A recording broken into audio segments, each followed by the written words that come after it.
Bismillahirrahmanirrahim. Assalamualaikum warahmatullahi wabarakatuh.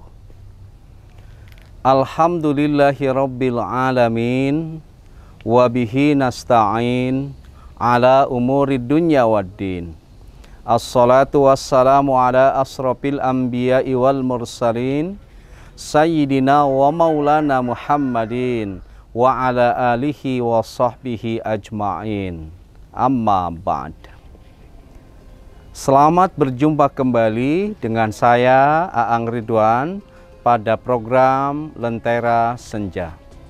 Sebuah program yang punya cita-cita mulia, menjadi pelita di saat hari menjelang senja, pelita di saat usia menapaki senja, pelita di saat hidup melangkah senja, dan pelita di saat dunia telah menampakkan tanda-tanda senja. Kami berharap kita semua berada pada mata rantai ilmu, di mana Hujjatul Islam Imam Al-Ghazali pernah berkata bahwa menuntut ilmu adalah takwa, menyampaikan ilmu adalah ibadah, mengulang-ulang ilmu adalah zikir, dan mencari ilmu adalah jihad. Agar kita terus berada pada mata rantai ilmu ini, kami mengharap Ibu Bapak bisa like, komen, share, dan memberi subscribe pada program ini, sehingga sekali lagi kita senantiasa berada dalam mata rantai ilmu. Ibu Bapak, kawan-kawan yang saya cintai, saya hormati, dan Allah muliakan. Dalam narasi para ulama, bulan suci Ramadan itu disebut sebagai madrasah ruhaniyah, sebagai sekolah ruhani. Mursyid utamanya adalah Allah. Muridnya eksklusif hanya orang-orang yang beriman. Waktu belajarnya 1 bulan penuh dalam 1 tahun. Pelajaran utamanya, siang hari kita melaksanakan puasa. Pelajaran di malam harinya kita melaksanakan sholat tarawih. Tugas tambahannya ada tilawatil Quran, ada i'tikaf, dan ada zakat fitrah. Target utamanya la'allakum tattaqun, supaya kita menjadi orang yang bertakwa. Ibu Bapak, pada madrasah ruhaniyah ini ada fasilitas luar biasa yang Allah berikan, yakni Lailatul Qadar. Lailatul Qadar dalam telaah para mufassir memiliki 3 makna. Pertama, Al-Qadar itu berarti penetapan dan pengaturan. Jadi Lailatul Qadar adalah malam penetapan dan pengaturan Allah bagi nasib seorang hambanya. Yang kedua, Al-Qadar itu berarti mulia. Jadi Lailatul Qadar disebut sebagai malam yang mulia. Kenapa disebut malam mulia? Sebab Lailatul Qadar dipilih sebagai malam turunnya Al-Quran. Dan ketiga, Al-Qadar itu memiliki makna sempit. Kenapa disebut sempit? Sebab pada malam itu para malaikat turun dari langit ke bumi. Jadi Lailatul Qadar disebut malam yang sempit karena bumi disesaki oleh para malaikat. Jadi Lailatul Qadar adalah malam ketetapan, malam kemuliaan, malam sesaknya bumi dengan turunnya para malaikat, di mana bobot kualitas malam itu lebih baik daripada 1000 bulan. Ibu Bapak, kawan-kawan yang saya cintai, saya hormati, dan Allah muliakan, ada pertanyaan penting yang harus kita jawab. Apa yang harus kita persiapkan agar Lailatul Qadar bertamu dan bertemu dengan kita? Mari kita telaah firman Allah dalam Quran surah Al-Qadar. A'udzu billahi minasyaitonir rajim. Inna anzalnahu fi lailatul qadr. Wa ma adraka ma lailatul qadr. Lailatul qadri khairum min alfi syahr. Tanazzalul malaikatu warruhu fiha biidni rabbihim min kulli amr. Salamun hiya hatta matla'il fajr. Dalam telaah seksama yang dilakukan oleh para ulama, ada 3 kata kunci terkait dengan Lailatul Qadar. 1, al-lail. 2 Al-Quran, dan 3 Al-Malaikah. Jadi yang pertama, ketika Lailatul Qadar ingin bertamu dan bertemu dengan kita, kata kunci pertama Al-Lail, yakni hidupkan waktu malam di bulan suci Ramadan itu, terutama pada 10 malam terakhir. Tidak ada Lailatul Qadar bagi mereka yang tidak menghidupkan 10 malam terakhir. Pertanyaannya, dengan apa menghidupkan waktu malam itu? Dalam rekomendasi para ulama, hidupkan 10 hari malam terakhir di Lailatul Qadar itu dengan menjaga sholat fardu secara berjamaah. Begitupun sholat tarawih secara berjamaah.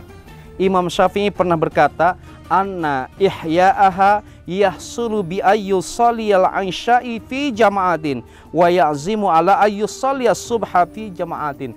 Menghidupkan malam Lailatul Qadar bisa dilakukan dengan menjaga sholat isya berjamaah dan berniat menjaga sholat subuh berjamaah.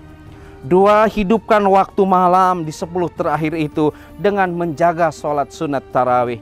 Rasul bersabda, man qama lailatal qadri imanan wahtisaban ghufira lahu ma taqaddama min dambih. Barang siapa yang melaksanakan sholat pada malam Lailatul Qadar, maka Allah akan mengampuni dosa-dosa yang lalu bila dalam sholatnya itu mengharap pahala Allah.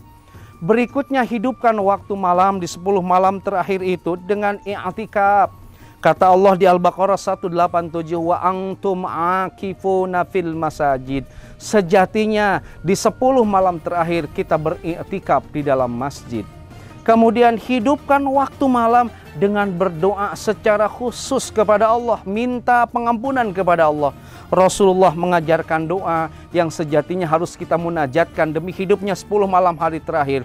Allahumma innaka afuwun tuhibbul afwa fa'fu anni. Allahumma ya Allah, innaka sesungguhnya engkau afung maha pengampun, tuhibbul afwa, engkau mencintai orang yang meminta ampun, fa'fu anni, ampunilah dosa kami. Jadi yang pertama, bila mendamba Lailatul Qadar bertamu dan bertemu dengan kita, hidupkan 10 malam hari terakhir di bulan suci Ramadan. Yang kedua, Al-Qadar itu, Lailatul Qadar, kata kunci yang kedua adalah Al-Quran. Maka bila kita mendamba dikunjungi oleh Lailatul Qadar, saat itu kita harus sedang berada pada fase menjalin interaksi dan dialog sedekat mungkin dengan Al-Quran. Para ulama menarik kesimpulan, tidak ada Lailatul Qadar bagi mereka yang ba'idum minal Quran, jauh dengan Al-Quran. Interaksi dengan Al-Quran dari mulai qiraah, tilawah, baca terjemahnya, kaji tafsirnya, dihafal ayat Al-Qur'annya, diamalkan isi kandungan Al-Qur'annya, itu akan menjadi magnet yang menarik Lailatul Qadar bertamu kepada kita. Ibu bapak, kawan-kawan yang saya cintai, saya hormati dan Allah muliakan, kata kunci ketiga yang terkait dengan Lailatul Qadar bila ingin bertamu dan bertemu dengan kita adalah Al-Malaikah. Kata para mufassir, internalisasikan pribadi malaikat menjadi pribadi kita.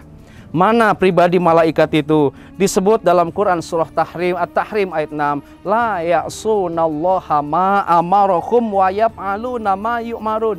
Malaikat itu sami'na wa atona bila kaifa atas perintah Allah. Jadi bila kita mendamba mendapatkan Lailatul Qadar, internalisasikan pribadi malaikat yang tunduk dan patuh pada perintah Allah. Yang kedua, misi malaikat itu adalah salamun hiya hatta matla'il fajr. Miliki pribadi kita sebagai penebar salam, penebar kedamaian, penebar kebaikan. Tidak ada Lailatul Qadar bagi mereka yang tidak menebar salam. Tidak ada Lailatul Qadar bagi mereka yang tidak menebar kedamaian dan kebaikan. Bapak, Ibu, kawan-kawan yang saya cintai, saya hormati dan Allah muliakan. Tentu setiap kita mendamba dikunjungi oleh Lailatul Qadar, sehingga apa yang ditetapkan Allah, apa yang diputuskan Allah akan lebih baik dibanding 1000 tahun. Caranya, kata Al-Qadar tadi, 1.